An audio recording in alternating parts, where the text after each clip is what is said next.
Hello everyone, I'm Justina Paris and I welcome you all to today's daily news analysis. आज है 19th August 2025 and we're going to be seeing important articles from the Hindu and the Indian Express. But before we go on to the important topics of the day, let us discuss आज का जो date है 19th August. What is it celebrated as? It is celebrated as World Photography Day and we also celebrate World Humanitarian Day. तो ये दो आज के दिन 19th August आपको याद रखना है. Now photography day to ठीक है, to create an observance, to create importance of photography, how it creates memories, ये सब तो ठीक है. Let's understand Humanitarian Day. Why is it celebrated on 19th of August?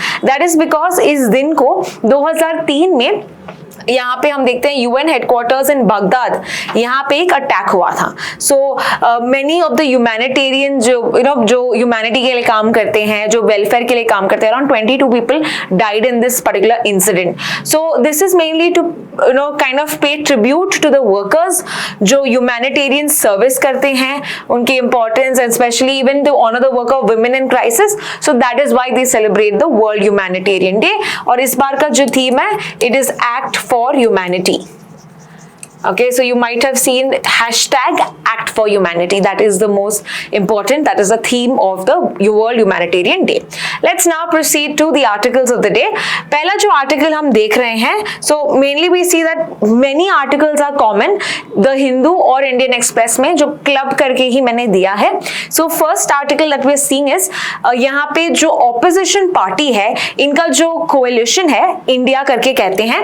So they want to remove the CEC. अभी कौन है CEC? That is the Chief Election Commissioner who currently is Gyanesh Kumar. Okay, so he is currently the Chief Election Commissioner.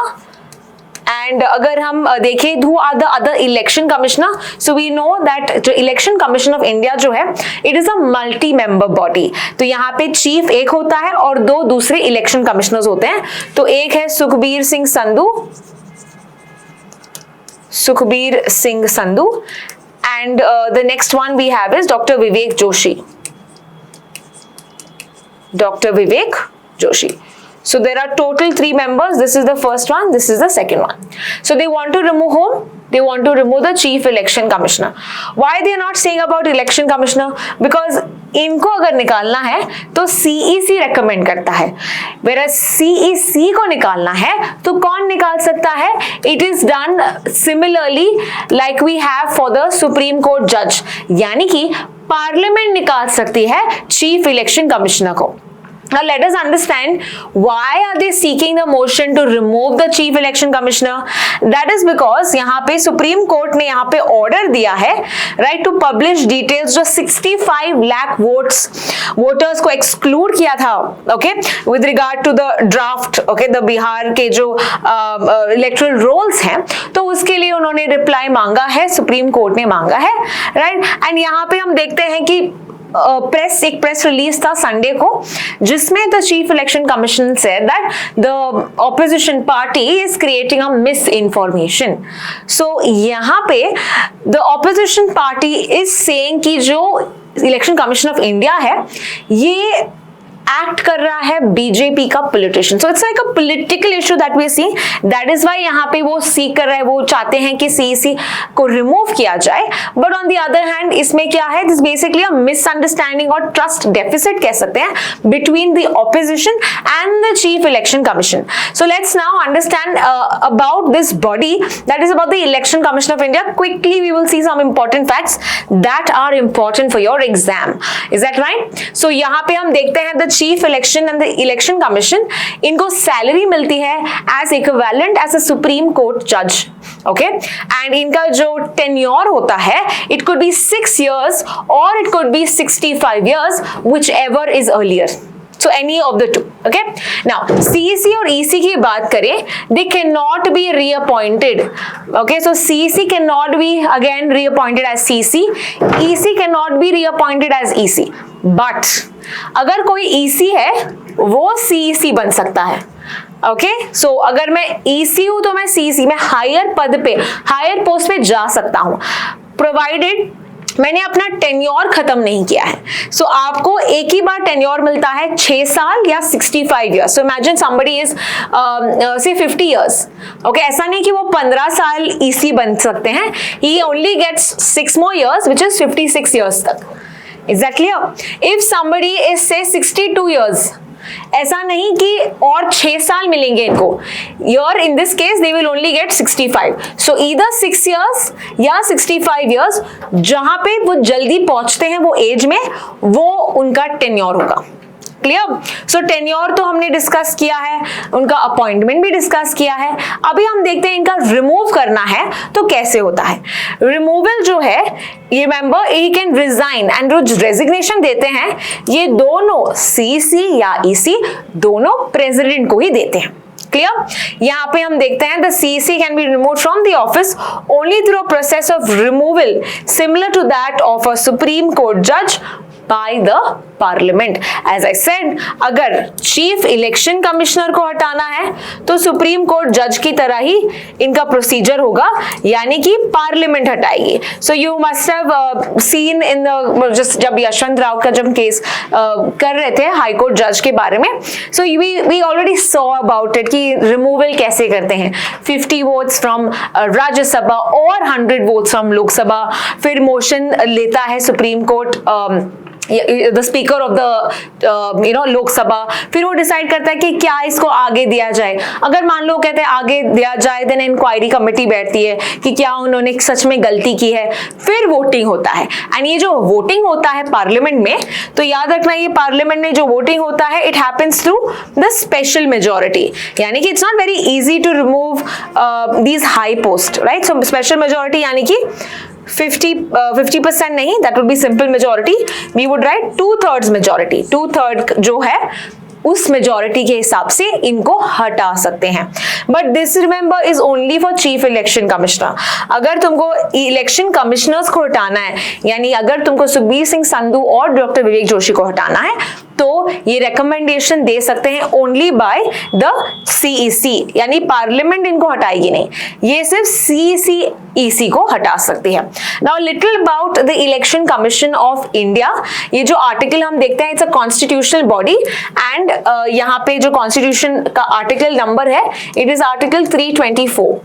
It was created on 25th January 1950, and that is why 25th January we celebrated as National Voters Day.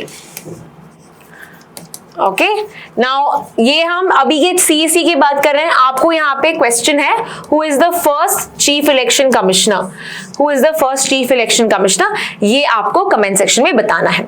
ठीक है, so with regard to the appointment कौन करता है, कैसे appointment होता है इन election commissioners का, तो हम देखते हैं कि पहला एक सर्च कमेटी होता है। ठीक है, सर्च कमेटी जो हेड करते हैं by the law minister. So law minister heads the search committee. तो वो 5 names डिसाइड करते हैं। ये 5 names फिर देते हैं सिलेक्शन कमिटी को, जो एक्चुअल में सिलेक्ट करते हैं। अभी सिलेक्शन कमेटी के मेंबर्स कौन है? सिलेक्शन कमेटी के मेंबर्स 3 लोग होते हैं। It could B, one is the prime minister, the second is the leader of opposition यानी कि Rahul Gandhi, and the third one is the cabinet minister है। और इस पर्टिकुलर केस में हम देखते हैं कि अमित शाह जो है ये कैबिनेट मिनिस्टर इस सिलेक्शन कमेटी में रिप्रेजेंट करते हैं। सो ये 3 लोग फिर डिसाइड करते हैं कि कौन होना चाहिए द इलेक्शन कमिश्नर और the chief election commissioner. In fact there is also supreme court judgment जिसने कहा था कि ये जो सिलेक्शन कमेटी है ना, ये थोड़ा अनबायस्ड है। क्यों? Because this would B 2:1, right? 2 एक पार्टी के हैं, पीएम और कैबिनेट मिनिस्टर मोदी जी और Amit Shah, whereas Rahul Gandhi is from the opposition. So this will create like a biasness towards the ruling party. तो इसीलिए इनफैक्ट उन्होंने सजेशन किया था कि when we talk about the selection committee, it should be leader of opposition, ये तो सही है, प्राइम मिनिस्टर ये भी सही है, तो leader of the major parties.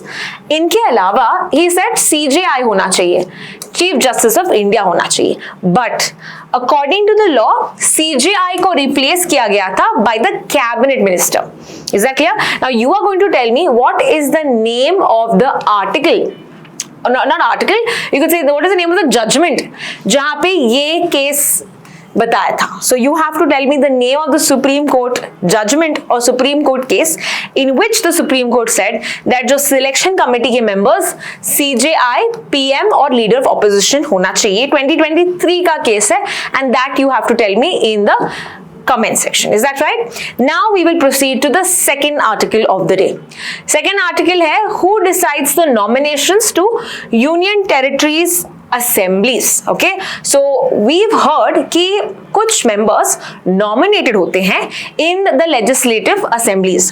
Okay, तो अगर हम देखते हैं लोकसभा में भी कुछ nominated हुआ करते हैं, state legislative assemblies में भी होते हैं, and similarly union territories में भी होते हैं. अभी कितने union territories हम देखते हैं जिनके पास एक legislative assembly होता है. We know that there are 28 states and 8 union territories. 28 states में we have 28 legislative assemblies. Her state में एक assembly होता है जिसका काम है law बनाना. Now सभी 8 union territories में however ऐसा कोई legislative assembly नहीं, सभी 8 में नहीं है, कुछ ही में है. और कितने में है? Only 3. And which are the 3? एक है जम्मू कश्मीर, दूसरा है पुडुचेरी और तीसरा है Delhi. So only these 3 union territories have legislative assemblies. तो अभी इनमें भी nominations होगा, right? Like we have in these 28 states के legislative assemblies में कैसे nominations होता है, यहाँ पे भी कुछ nominations होते हैं. Now let us see what is the story here. Story ये है कि हमारे जो होम मिनिस्टर है यानी कि अमित शाह, इन्होंने बताया है कि जो लेफ्टिनेंट गवर्नर, जो गवर्नर्स होते हैं स्टेट में, वैसे ही लेफ्टिनेंट गवर्नर होते हैं यूनियन टेरिटरीज में, इनके पास पावर होगा to nominate 5 members. Okay, not 1 not 2 but 5 members को नॉमिनेट कर सकते हैं. और ये भी जो नॉमिनेशन है, this would be without the aid and advice of the council of ministers. यानी कि जो अगर हम देखें जम्मू कश्मीर की ये बात है जहां पे उन्होंने बोला कि तुम 5 लोगों को नॉमिनेट करो और इसमें तुम यहाँ पे इलेक्टेड जो मिनिस्टर्स हैं यानी कि उमर अब्दुल्ला है, आप उनसे मत पूछना, इलेक्टेड काउंसिल ऑफ मिनिस्टर से मत पूछना, आप खुद ही यहाँ पे नॉमिनेट कर सकते हो. That means they can work on the aid and without the aid and advice of the council of ministers. So ये स्टोरी है. अभी हम देखते हैं कि कॉन्स्टिट्यूशन क्या कहता है इसके बारे में. So यहाँ पे कॉन्स्टिट्यूशनल प्रोविजंस देखते हैं in regard to nominated members in the legislature. So here we see Lok Sabha की बात करें, earlier we had 2 members जो तुम नॉमिनेट कर सकते हो from the एंग्लो इंडियंस. अभी एंग्लो इंडियंस क्या है? जिनके जो forefathers हैं were from European descent. Okay, not only necessary with regard to English but European. ठीक है, तो यहाँ पे 2 एंग्लो इंडियंस जो थे, लेकिन 2020 में इसको डिसकंटिन्यू किया. Now can you tell me what is the Constitutional Amendment Act जिसके अंडर इसको बंद किया? You have to write the Amendment Act. इसका नंबर चाहिए मुझे इन द कमेंट सेक्शन, जहां पे ये 2 एंग्लो इंडियन सीट्स जहां पे नॉमिनेशन पहले होता था ये बंद किया, और ये यहाँ पे क्लू भी दिया है कि ये 2020 में हुआ था. Second we have in Rajya Sabha. तो अभी लोकसभा में कोई नॉमिनेटेड मेंबर्स हैं? The answer is no. Okay, क्या राज्यसभा में नॉमिनेटेड मेंबर्स हैं? The answer is yes. और कितने मेंबर्स हैं यहाँ पे? 12 नॉमिनेटेड मेंबर्स हैं, and this is done by the president. Okay, so this is done by the president, and यहाँ पे he has to listen to prime minister and his council. यानी कि the council of minister से उनको advice लेना पड़ेगा, and then only he will see कि किसको अपॉइंट किया जाए. So they could be like जैसे ex chief justice of India होते हैं, सचिन तेंदुलकर हैं, राइट. और ऐसे ही करके बहुत सारे नॉमिनेटेड मेंबर्स यहाँ पे सिलेक्ट करते हैं, और ये nominated members are mainly from somebody who has very good knowledge of his field, या कोई आर्ट्स, लिटरेचर, स्पोर्ट्स, ओके, या फिल्म सेक्टर, जो जिनके पास नॉलेज है, they select those people in this particular Rajya Sabha, right? फिर आते हैं state assemblies में। तो स्टेट लेजिस्लेटिव असेंबलीज में हम देखते हैं पहले एक एंग्लो इंडियन सीट रहता था, पर इसको भी रद्द किया। So that means in the state legislative assembly we don't have any nominated members any more. Clear? But councils की बात करें, now we know state legislative council 6 states में ही है। Okay, so we see that apart from all the 28 जो states हैं, इसमें केवल 6 स्टेट्स में काउंसिल्स हैं, state legislative councils. Now again use the comment section to tell me which are these 6 states that have the legislative council. Okay, now यहाँ पे हम देखते हैं कि 1/6 जो मेंबर्स हैं ये नॉमिनेट करते हैं by the governor. So president nominates for Rajya Sabha, that is 12 in number, and in legislative council it's 1/6 and that is by the governor. And यहाँ पे भी याद रखना, they have to follow what the advice is tendered by the council of ministers. जो state के council of ministers हैं, जो भी वो एडवाइस करते हैं क्या किसको अपॉइंट करना है या नॉमिनेट करना है, ये वो गवर्नर को बताते हैं और गवर्नर को उसी को अपॉइंट करना पड़ेगा। Now coming to understand with union territories. Union territories में यहाँ पे what is the case? So यहाँ पे हम देखते हैं with regard to union territories की असेंबलीज, वी सी दिल्ली में यहाँ पे 70 इलेक्टेड एमएलएज होते हैं, यानी लोग यहाँ पे वोटिंग करके 70 ऐसे एमएलएज को देते हैं and they don't have any nominated members. Okay, so they don't have nominated members. Second thing is Puducherry.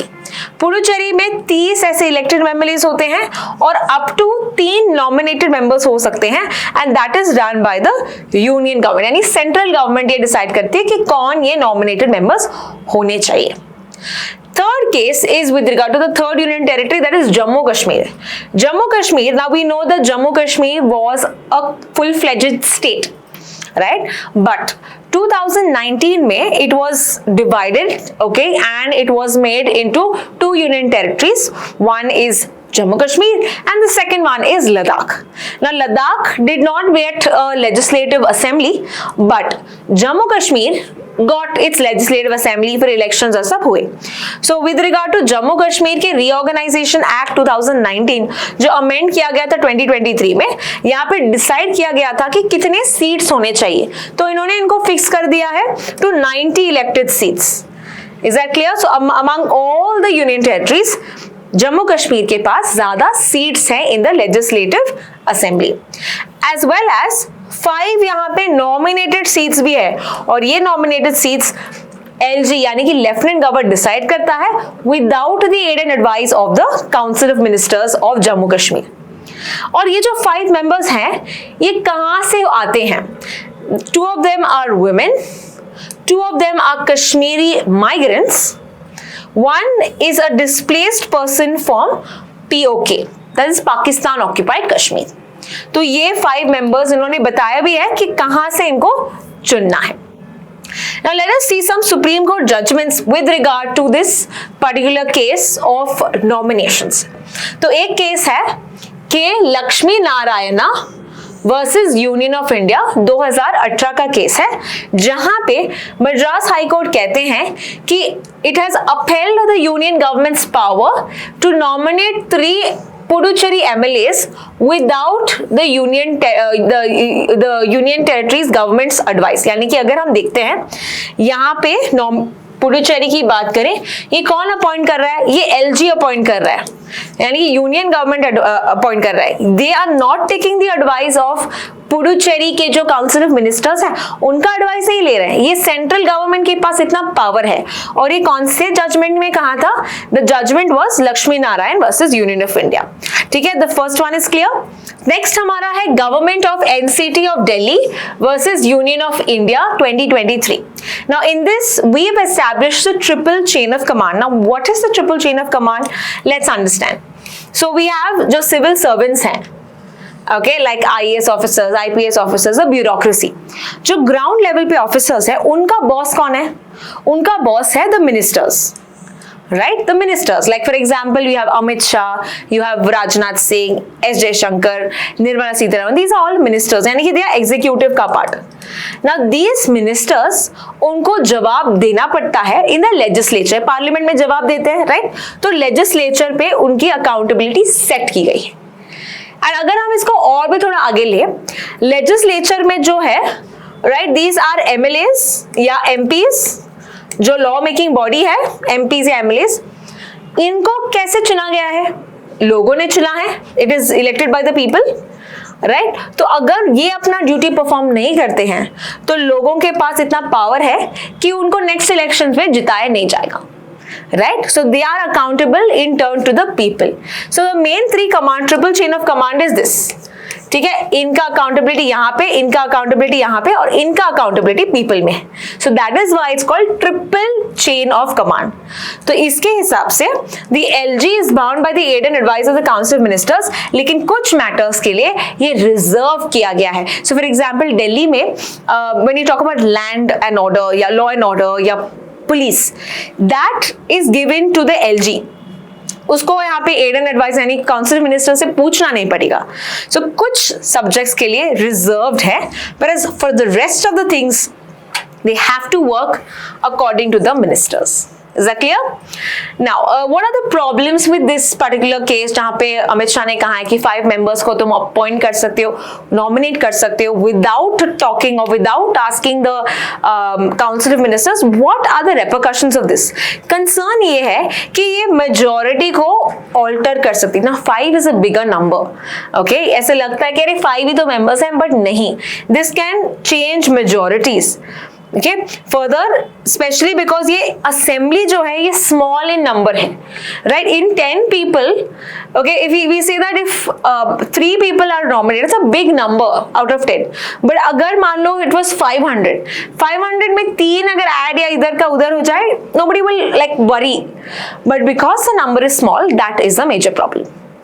Secondly, centre और यूनियन टेरिटरी में जो पॉलिटिकल कॉन्फ्लिक्ट है, this will lead to weakening of democracy, right? Because यहाँ पे आप कह रहे हो कि आप खुद से काम करो, तो क्या होगा, जो ट्रस्ट जो बिल्ड होता है सेंटर और यूनियन टेरिटरी में, ये भी अफेक्ट करेगा, लोगों को विश्वास भी यहाँ पे ही नहीं होगा. सो दैट इज अनदर प्रॉब्लम.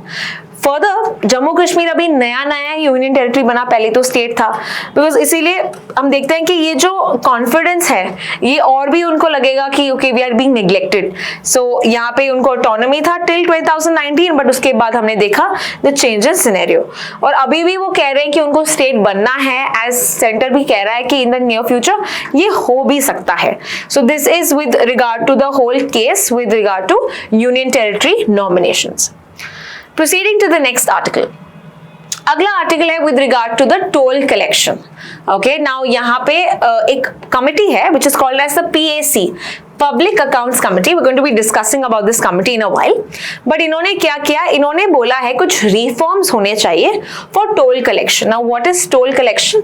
जहाँ पे अगर आप कभी भी long drives पे जाते हो या long routes लेते हो, by road जाते हो, you know that you get something called as a FASTag या a toll collection center, जहाँ पे आपका जो गाड़ी का नंबर है डिस्प्ले किया जाता है, as well as यहाँ पे वो रीड करते हैं और आपके खाते से कुछ पैसा डिडक्ट होता है. Okay, then what is this money that is deducting? ये मनी जो है ये टोल कलेक्शन के अकाउंट में जाता है. Now what is this toll collection? Why do they do that? ये जो हाईवेज हम देखते हैं, जो सुंदर सुंदर हाईवेज बने हैं, ओके, ऑफ कोर्स उसके लिए बहुत पैसा लगा होगा, राइट? सो ये पैसे को रिकवर करने के लिए ये टोल कलेक्शन किया जाता है. Is that clear? Now let's understand कि ये कैसे टोल कलेक्शन किया जाता है. What is the legal framework for this toll collection, as well as what is the reforms that PAC committee has given, and we will also see what is PAC committee. So let's see. ये जो पहले normally अगर हम कुछ सालों की बात करें, toll collection was mainly manual. तो आप गाड़ी पास होती थी, फिर आप 100 रुपए देते थे, तो चेंज होता तो वापस लेते थे, फिर आपको एक पर्ची मिलती थी. So this was very mechanical, right? As well as तुम्हारा जो सफर है ये भी बोरिंग हो जाता कि यार ये टोल आया है, फिर तुम यहाँ पे 10-15 मिनट वेस्ट करते थे बिकॉज लाइन लंबी होती है, and each car has to get its own receipt. So it was a very time consuming procedure. That is where they bought something called as a FASTag. Now FASTag एक device होता है जहां पे वो technology का इस्तेमाल करते हैं RFID का, which is called as radio frequency identification. तो रेडियो वेव्स की मदद से ये क्या करते हैं, एक टैग होता है और दूसरा होता है एक रीडर, ठीक है। So they use to put the waves are kind of generating from there and then that's how they understand कि कौन सा गाड़ी है और कहां से किस अकाउंट से उसको पैसे निकालने। Just like a UPI thing, like that only this will work, okay. So ये टोल पेमेंट्स डायरेक्टली कर दिया जाता था, और sometimes when the vehicle is in motion, that is also when it will be able to read. So that is how quick this technology it is using radio waves. Okay, now payment method जो है ये कौन से programme के under है? The national electronic toll collection, जो कौन से बॉडी ने कलेक्ट करता है? That is called the NPCI, the national payments corporation of India. So this is the body that collects this payment that we see. Now let us understand what are the reforms and how कितना toll लेना पड़ेगा, ये कौन या कैसे decide होता है। Now that is because of two acts that we talk about. The first act is the National Highway Act 1956. तो यहाँ पे अलग अलग सेक्शंस बोलते हैं कि किसके पास पावर है to put the fee, to empower to levy the fee, और रूल्स अगर चेंज करना है टोल कलेक्शन के लिए तो ये कौन कर सकता है। Now दोनों के केसेस में we have the central government who has the power to do that. ठीक है, गवर्नमेंट के पास पावर है कितना टोल जाएगा, और अगर चेंज करना है कुछ रूल वो भी गवर्नमेंट डिसाइड करेगी। Now there's another rules called as the National Highway Fees Rules 2008. इस रूल में कहा गया है कि जो बेस रेट होगा ये हर स्टेट में या हर सिटी में ये फिक्स्ड होगा। Base rate is fixed, so it does not matter कि तुमने कितना खर्चा किया है उस रोड के लिए, right? It is fixed for everybody, fixed for all the roads, okay. Second thing, हर साल ये बढ़ेगा भी। So there's going to be an annual increase, that is 3% fixed, okay, 3% fixed increase करेंगे and 40% depending on the WPI. WPI क्या है? Inflation के हिसाब से इसका भी इंक्रीज हो सकता है। सो होलसेल प्राइस इंडेक्स कहते हैं हम WPI. Now there was an amendment to these rules, so let's understand 2000 amendment क्या हुआ था। इसमें बोला है कि तुम लाइफ लॉन्ग, परपेचुअल का मतलब है कंटिन्यूस, तुम इस पे टोल ले सकते हो, ओके। इवन अगर आपने रिकवर कर दिया है पैसे तो भी कोई बात नहीं, okay. So you can continue collecting the toll amount, okay. और ये पैसा कहां पे जाएगा? This is handed to the national highway authority of India, और उसका पैसा जमा होगा to the consolidated fund of India, जहां पे सभी टैक्स पेयर्स का मनी जाता है, उस अकाउंट में जाता है ये in the consolidated fund of India.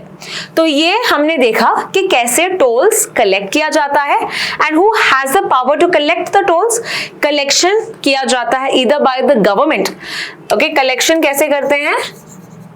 Either it could be the government in case की पब्लिक का पैसा लिया है, okay, to make the road, then government इसको कलेक्ट करती है, या दूसरे जगह में प्राइवेट एंटिटीज भी कलेक्ट कर सकती है। दैट डिपेंड्स ऑन कि अगर private entities are included in the ways of public private partnership, है ना। तो अगर वहां से प्राइवेट को यहाँ पे देके, ऑक्शन को देके यहाँ पे उनको बोला है रोड कलेक्ट करने को या मेंटेन करने को या कंस्ट्रक्ट करने को, तो ये भी कलेक्ट कर सकते हैं। तो ये है कलेक्शन सिस्टम। सो अभी प्रॉब्लम क्या है? प्रॉब्लम यही है कि डिस्पाइट पैसे एक बार तुमने रिकवर कर दिए, तुमने रोड बनाने का जो पैसा जमा कर दिया है ना, तो एक बार कलेक्ट करने के बाद ये टोल तो कम होना चाहिए या बंद होना चाहिए, है ना। ये परपेचुअल टोलिंग का मतलब इतना पैसे का क्या करोगे?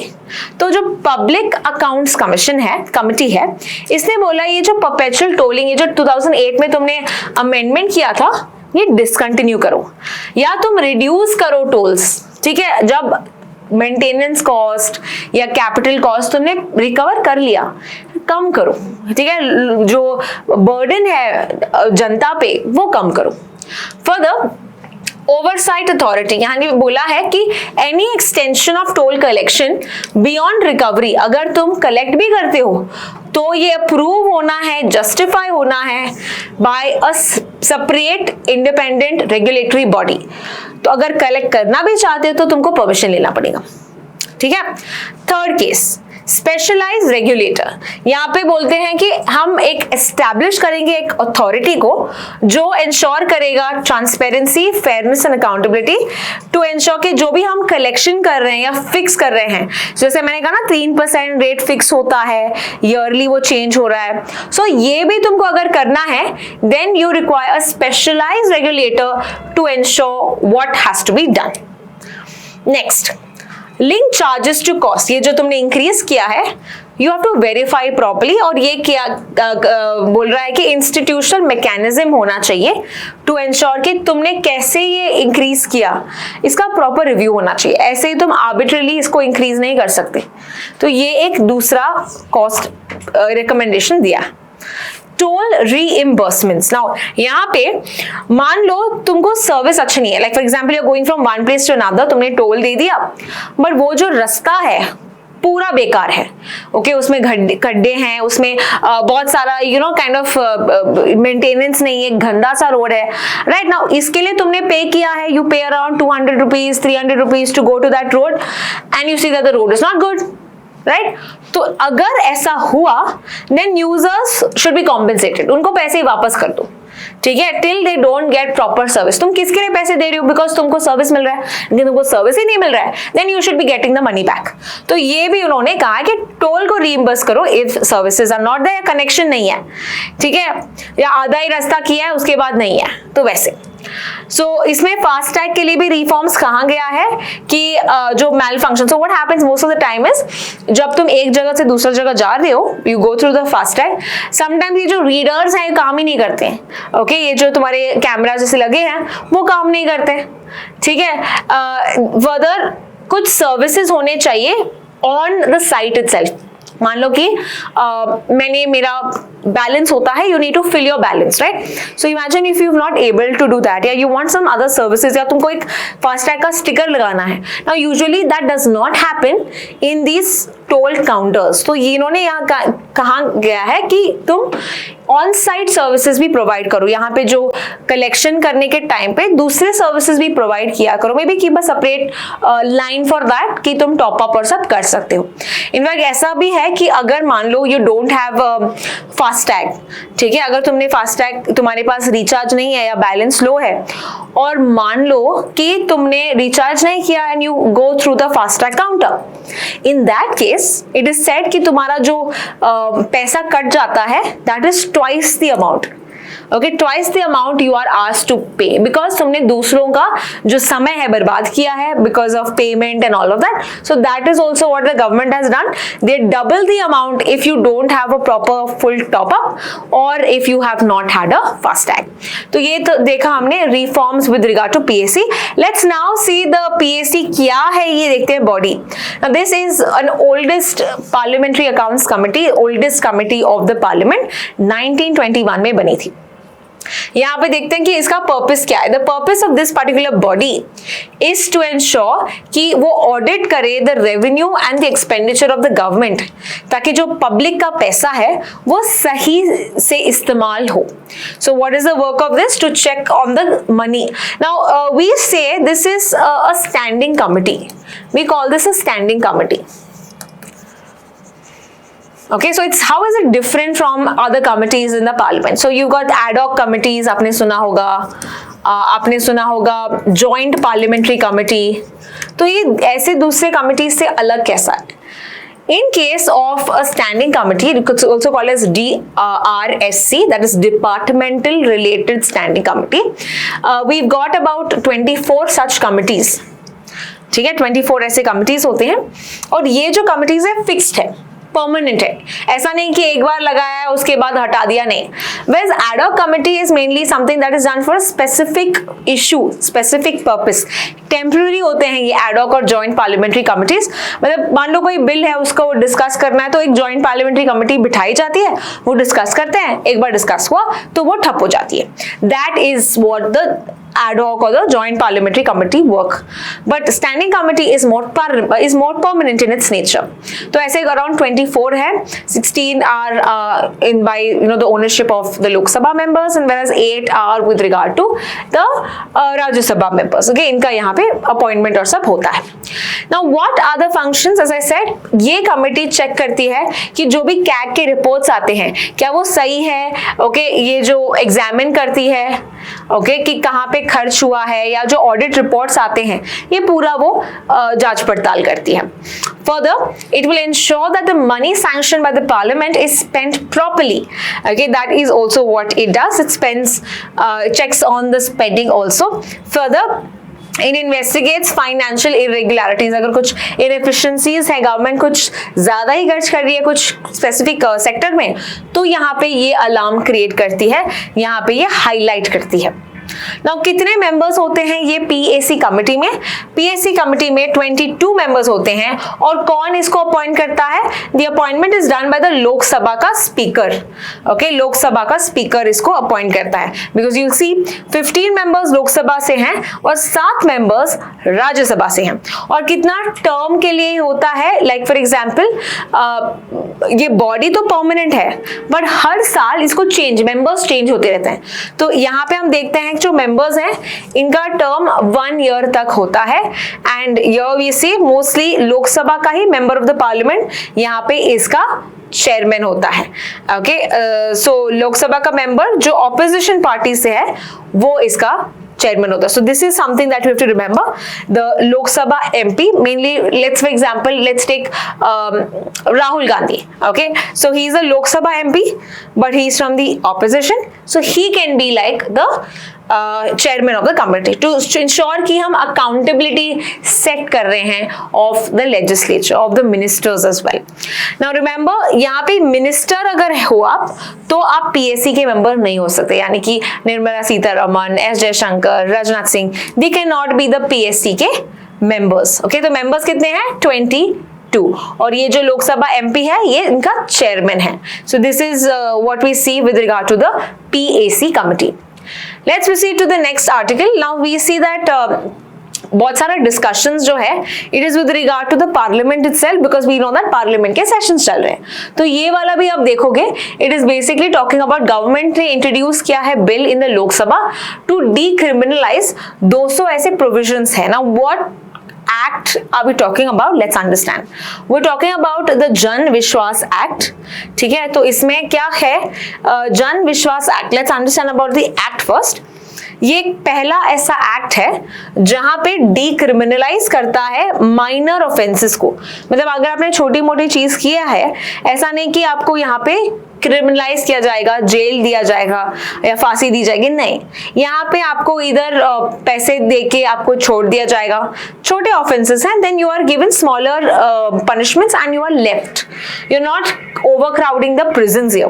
तो ये अगस्त 11 2023 में आया था, 2023 में. एंड यहाँ पे पहली बार जब आया था 18 प्रोविजंस को यहाँ पे उन्होंने डीक्रिमिनलाइज किया था 42 ऐसे एक्ट्स में. Okay, so that is what the work that they did in 2023. अभी वापस से इसका अमेंडमेंट हो रहा है. तो अमेंडमेंट की बात करें, यहाँ पे अभी उन्होंने बढ़ा दिया 355 प्रोविजंस अक्रॉस अदर 16 ऐसे एक्ट्स में यहाँ पे उन्होंने चेंज किया. तो 288 में उन्होंने डीक्रिमिनलाइज किया है ऐसे कुछ चीजों को, और 67 में इन्होंने चेंज किया है टू इंक्रीज और to improve the ease of living. Let's understand what exactly this is. तो यहाँ पे 76 ऑफेंसेस, ये जो 10 एक्ट्स हम देख रहे हैं, इन्होंने बोला कि वार्निंग देके छोड़ना, एडवाइजरी देके छोड़ना. ओके, इमेजिन छोटी मोटी चीज किया है तुमने, तो तुमको यहाँ पे एडवाइस, बस तुमको धमकी देके यहाँ पे छोड़ दिया जाएगा. आपको यहाँ पे पनिशमेंट या ऐसे कुछ ज्यादा नहीं देंगे. Secondly, imprisonment. अगर मान लो तुमने छोटा टेक्निकल माइनर ऑफेंसेस किए हैं, प्रोसीजर को तुमने फॉलो नहीं किया है. पहले क्या होता था, there are so set of procedures that you have to follow. Imagine if you skip a step, okay, skip a procedure. पहले होता था कि तुमको जेल दिया जाता था या तुमको यहाँ पे इम्प्रिजनमेंट होता था, right. So in that case यहाँ पे बस तुमको पेनल्टी देना होगा या वार्निंग देके छोड़ दिया जाएगा. So that is how they are probably looking at decriminalising these laws, making this more standard, making this more uniform. That is the work of the government now. So penalties जो है they are made proportionate. ऐसा नहीं कि बहुत ज़्यादा सख्त किया जाएगा. Monetary fines will be given instead of jail, and the increase will be only if you are a repeated offender. बार बार वही करोगे तो ऐसा नहीं कि वार्निंग ही देंगे, यहाँ पे उन लोग फिर एक्शन लेंगे. तो ये हमने देखा रिसेंट लॉ जहाँ पे चेंज किया है, डिक्रिमिनलाइज किया है मेजर प्रोविजंस को. Proceeding to the next article, and this article we are talking about Rajya Sabha. तो राज्य सभा ने पास किया है Indian Ports Bill. Indian Ports Bill. So this was already passed by the Lok Sabha. Now it is done by the Rajya Sabha as well. And ये कौन से act को इन्होंने रिप्लेस किया है? एक कॉलोनियल पुराना एक्ट है जिसका नाम है Indian ports act 1908. Who is the minister? जो पोर्ट्स एंड शिपिंग वाटरवेज के मिनिस्टर हैं सर्बानंद सोनोवाल. ये कहते हैं कि ये बिल बहुत ही इंपॉर्टेंट है, स्ट्रेटेजिक है to modernise the maritime sector. Now we know ports again play a very important role. हमने recently भी देखा है कि हमने increase किया है coastal line. Can you tell me what is the exact kilometers of coastal line that India possesses? कितना coastal sector है इंडिया में, ये आपको मुझे comment section में बताना है. Now coming to understand what are the changes done in the Indian Ports Act of 2025. तो 1908 को रिप्लेस किया. इसके अलावा हम देखते हैं we are establishing the Maritime State Development Council. The Maritime State Development Council. तो ये क्या काम करेगी? This will ensure कि वो policies recommend करेगी ताकि हम growth कर सकें, efficiency establish कर सकते हैं. Okay, we have uniformity, competition in the port sector. Now one more aspect. There are something called as major ports, right? जो बड़े बड़े ports हैं, you must have heard about the Mumbai port, the Chennai port, the Kolkata port. ऐसे ऐसे major ports हैं. India में currently कितने major ports हैं, ये आपको मुझे comment section में बताना है. Currently India has how many major ports? Okay, so we want to create competition among these ports. We want to create growth. Okay, ताकि ये जो sector है इसमें भी हम ग्रो कर सकें, हमको ये इकोनॉमी में कंट्रीब्यूट कर सकते हैं. That is the major aim of this. Further government is empowered to notify a new port और टू ऑल्टर द लिमिट्स. मान लो कि ऐसे मेजर पोर्ट में हमको कुछ चेंजेस करने हैं या उसको छोटा बनाना है या बड़ा बनाना है. सो इस केस में गवर्नमेंट यहाँ पे नोटिफिकेशन जारी करेगी, इनके पास इतना पावर होगा, and that is when they will complete the process. तीसरा, the provision to formulate a national perspective plan.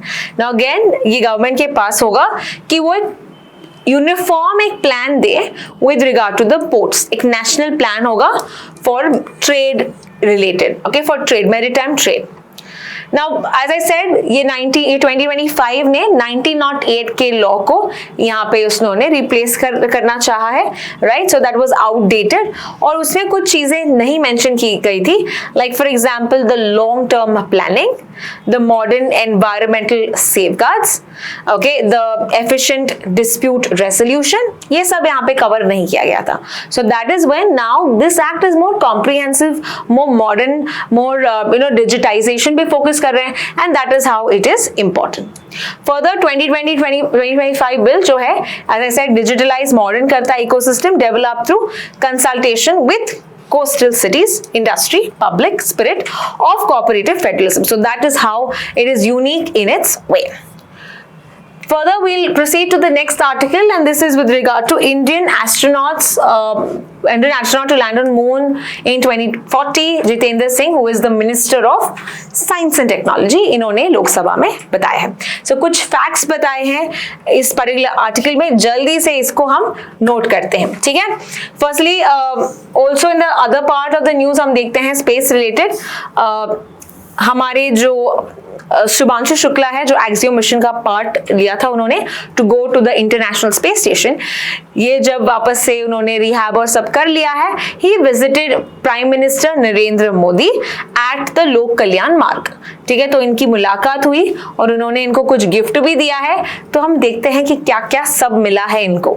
So he is the first Indian astronaut Shubhanshu Shukla to travel to the ISS as part of the Axiom 4 mission. ये जो mission है कितने कितने time duration था इसका, जून 25 से लेके जुलाई 15, यानी 18 दिन ये space station, international space station के अंदर थे।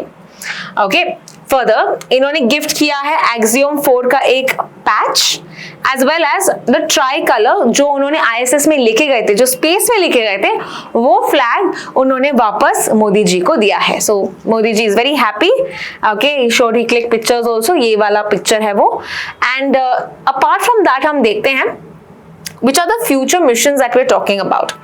तो जितेंद्र सिंह जो minister of science and technology है, इन्होंने कुछ यहाँ पे इंपॉर्टेंट डेडलाइंस बताए हैं। So we going to see, firstly PM Modi initiated space sector reforms start किए गए थे 2014 में। So they wanted to ensure even the private sectors contribution in this particular programme. They also wanted to show कि जो space sector है ये efficient हो, ज्यादा ब्लूमिंग हो, बिकॉज इट हैज यहाँ पे the key to contribute in the economy. जैसे हमारे जो स्पेस प्रोडक्ट्स हैं, हमारे जो सैटेलाइट्स हैं, ये हम बिजनेस दे सकते हैं दूसरे को, राइट? हम यहाँ पे इसको सेल कर सकते हैं दूसरे कंट्रीज को। So we were wanting to get more reforms in 2014। 2020 में हमने प्राइवेट सेक्टर को अलाउ किया in this sector.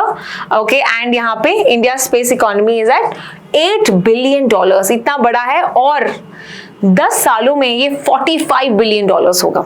So that is a big news now that we have to see. Further 2026 में हम क्या करेंगे, एक स्पेस मिशन देंगे जहां पे इंसान नहीं लेकिन एक रोबो जाएगा, and that is called as the robo's name is Vyommitra. तो व्योममित्रा क्या है कि हम एक रोबोट को सेंड करेंगे स्पेस में, and that is called the robot name is Vyommitra. Why are we doing that? Because हमको इंसानों को भी भेजना है इसके बाद। सो 2027 में हम इंसानों को सेंड करेंगे।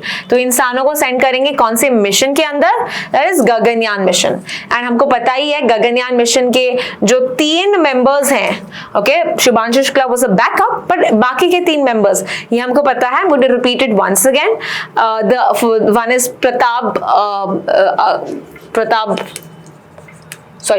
अंगद प्रताप है ये, just write it down, Angad Pratap, then प्रशांत बालकृष्णन अय्यर,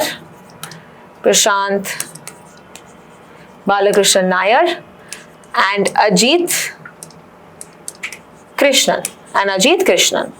तो ये 3 मेंबर्स यहाँ पे रशिया के मदद से they are training to be part of the Gaganyaan mission. Okay, next is 2035 हम खुद का स्पेस स्टेशन, जैसे ISS is not, India is not a part of it. Okay, ISS में US है, UK है, यूरोपियन यूनियन है, जापान है, Canada है, इंडिया नहीं है। तो इंडिया ने बोला हम खुद का सेंड करेंगे, और ये जो भारतीय अंतरिक्ष स्टेशन होगा that will basically act like a laboratory up in space. ठीक है, it will be like a laboratory up in space. फिर 2040 में हम सेंड करेंगे Indian astronaut to land on the moon. ठीक है, तो ह्यूमंस हम मून पे सेंड करेंगे इन 2040। एंड विकसित भारत मतलब डेवलप्ड हम कब बनेंगे? That is 2047। सो डेवलप्ड बनेंगे 2047 में, मून में हम इंसानों को भेजेंगे इन 2040। So that is all with regard to today's news articles. बहुत सारे interesting articles, बहुत सारे facts हमने देखे आज की क्लास में. I hope you have understood all of them. I will see you in the next video. Thank you so much for watching.